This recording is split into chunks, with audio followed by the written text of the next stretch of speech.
But yeah, again, Vocab, since we're out of time, if you want to go into questions, but we might. Yeah, I mean, you know, because I said, you know, it's Father's Day special. I was hoping at some point we get into sort of a Quranic view of women, and you know, we're not really going to be able to do that either. But you know, there's just a couple of passages for you guys' consideration while you get your questions ready, because I'm waiting on everybody to get their questions ready. I don't actually see that many questions just yet. The last 10 minutes we take these questions. We got 315 people watching. Let me bring out two that we would discuss in the future, or maybe today if it comes up. In 434, it speaks about men having authority over women. Why? Because Allah has made the one superior to the other, because they spend their wealth to maintain them. Good women are obedient. They guard their unseen parts because Allah has guarded them. As for those whom you fear disobedience, admonish them and send them to beds apart and beat them. Then if they obey you, take no further action against them. Now, remember, we brought that out in Islamicized Me. That's the only reason. Yeah? Yeah, when you're done with that, there's a good question I want to answer, but go ahead. Yeah, we brought that out in Islamicized Me when Dennis, David's character, justified slapping his Muta wife because she was his wife at the time. With 434, you know, he sensed rebellion, or this translation says, as for those from whom you fear disobedience, admonish them and send them to beds apart and beat them. We brought that out there. And I remember a Muslim friend of mine that I used to interact with. When I brought up this, he said, well, it's just a light beating, like with a toothbrush. And I didn't really actually even understand what he meant until I saw the miswak. How do you pronounce it, David? Miswak. Yeah. Like that, the sort of Middle Eastern African toothbrush. Sometimes people call it a Muslim toothbrush. Until I saw that, I said, well, because I didn't realize that's what he meant. And I was like, that would actually hurt. Those like sticks of wood. If that's all it meant, that wouldn't be really that fun anyway. But Sam, I know you're going to answer a question. Well, then, go ahead.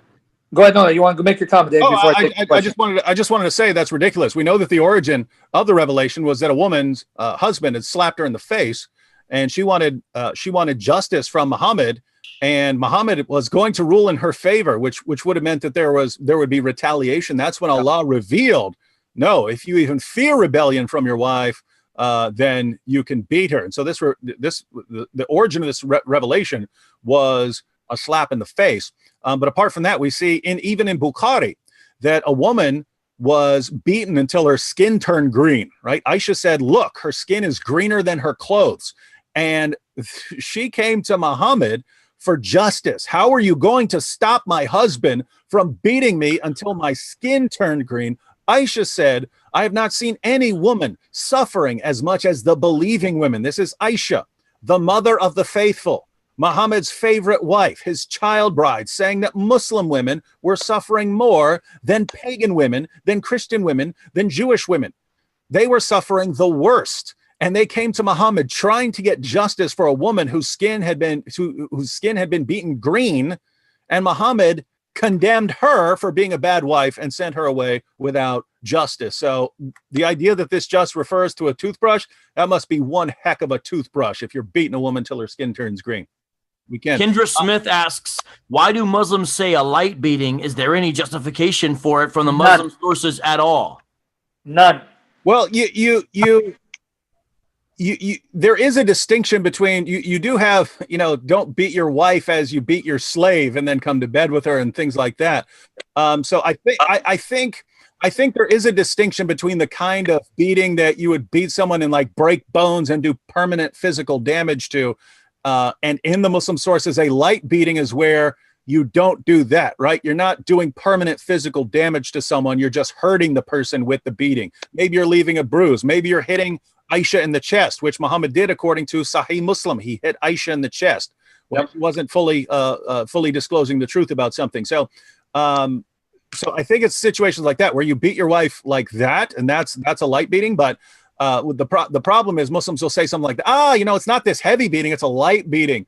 But okay, if you're saying light beating and trying to thus imply that, it's just rubbing leaves on her or tapping her gently with a toothbrush, this specifically contradicts the Muslim sources that say that this was talking about things like beating a woman until her skin turns green. So that might work with someone who doesn't know what's in the Muslim sources. Not going to work here, guys.